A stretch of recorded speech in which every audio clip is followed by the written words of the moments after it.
Well, growing impact of invasive that is, Asian carp has brought on many new studies recently. Yeah, well, the newest happening right here at the University of Toledo. Our Dan Zabosian joining us now with the latest concerns and the research to fight the Asian carp.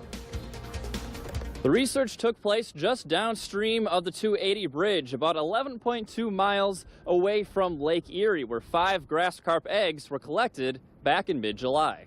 Nicole King, researcher at the University of Toledo and technician at the UT Lake Erie Center, found the first proof of grass carp spawning in the Maumee River. If agencies want to do any sort of management for this species, they need to know when and where these fish are spawning. Invasive Asian carp has been a concern in the Great Lakes region for years. The biggest problem remains the bighead and silver carp.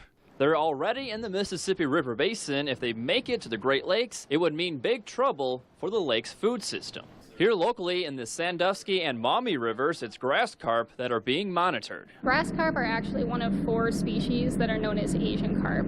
Grass carp are strictly herbivores, so they eat aquatic vegetation, and they pose a threat to our wetland habitats, which could lead to impacts on native species such as panfish, largemouth bass, and pike. However, grass carp do not directly compete with every native species as would bighead or silver carp, but it's still a species agencies don't want to see become established. Studying spawning in the Maumee and Sandusky rivers does have other benefits. They have very similar spawning requirements to the bighead and silver carp. Researching those requirements can help learn more about the invasive species in the Mississippi River Basin as well.